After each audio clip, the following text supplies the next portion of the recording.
sebagian besar isu yang harusnya saya bicarakan sudah diangkat oleh Romo Beni maupun oleh Pak Hendri, dan karena itu saya hanya mengemfasis saja, menekankan saja bahwa untuk kasus Papua saya kira saya setuju dengan Pak Hendri bahwa akarnya memang masih ada tali temalinya dengan persoalan bagaimana Papua menjadi Indonesia.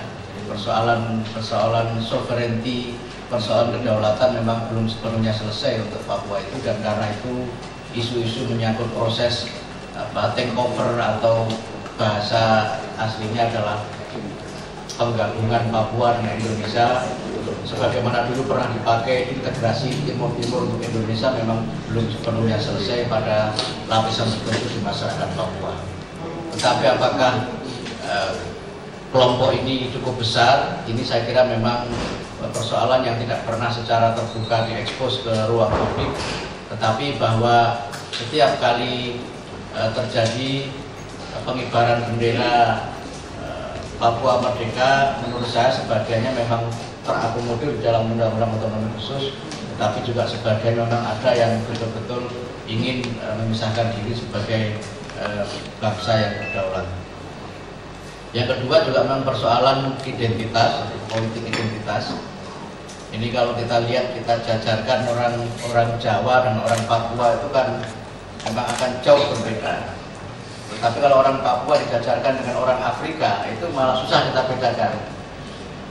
Dan ini memang persoalan identitas yang menurut saya tidak semata-mata terkait dengan suku dan ras, tapi juga identitas kultural yang dalam banyak hal sebenarnya juga berimplikasi kepada rekognisi atau pengakuan kembali terhadap identitas yang bersifat keagamaan.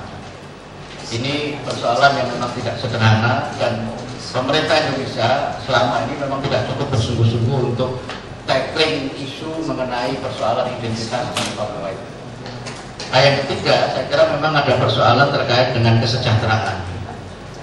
Jadi bagaimana alam yang begitu kaya raya itu terus dieksploitasi dan menimbulkan kerusakan fisik di Papua, dan kemudian juga menimbulkan berbagai macam kemudian dampak dari kerusakan sosial.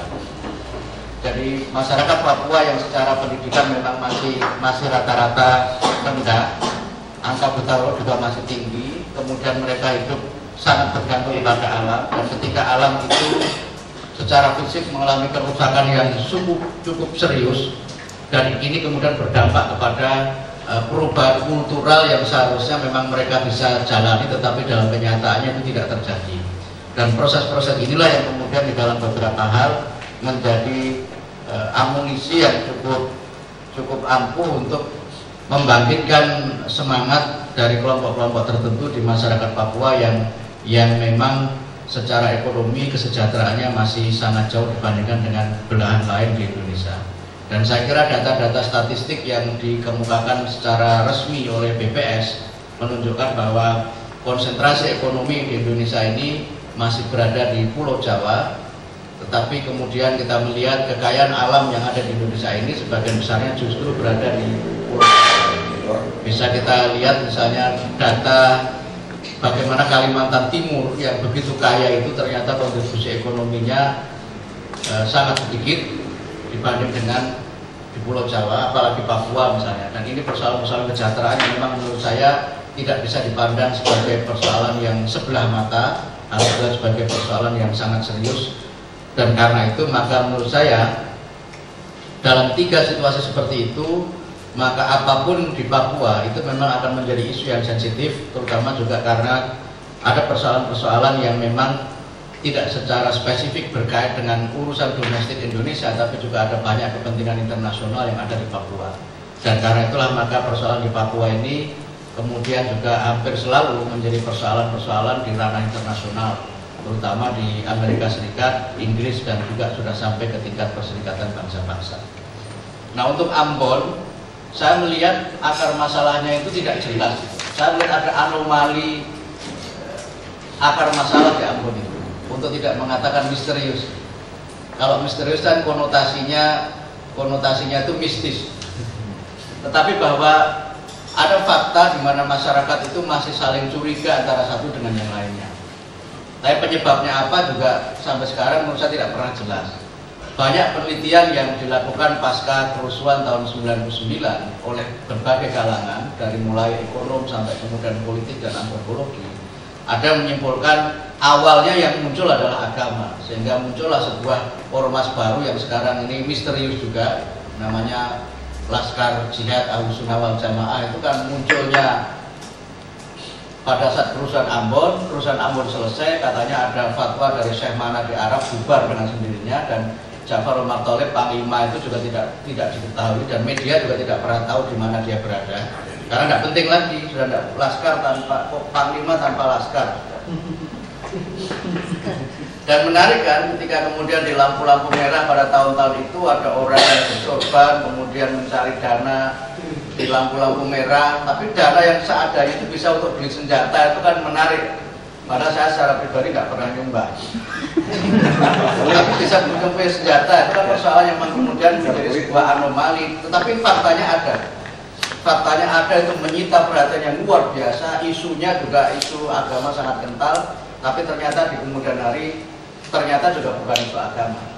Tapi agama bisa ditarik menjadi sebuah pemicu yang luar biasa dahsyat, sampai kemudian ada muncul gejala-gejala yang tidak hanya bersifat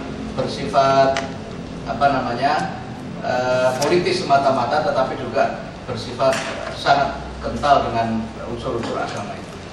Kemudian yang kedua juga dikaitkan dengan misalnya eksistensi RMS, Republik Maluku Selatan, yang itu ternyata juga di sana sudah tidak populer lagi, sudah menjadi kelompok kecil yang barangkali generasi sekarang ini sudah tidak ada lagi yang tinggal di Ambon.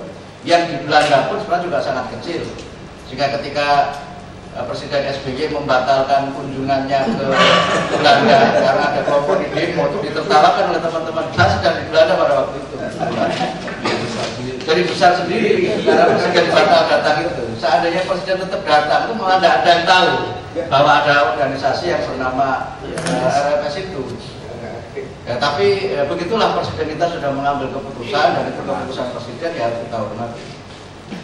Meskipun dampak dari keputusan itu justru memberikan informasi atau iklan gratis bagi kelompok ini di kalangan orang-orang Belanda. Dan kemudian saya kira dengan persoalan naturalisasi pemain sepak bola sebenarnya sudah selesai.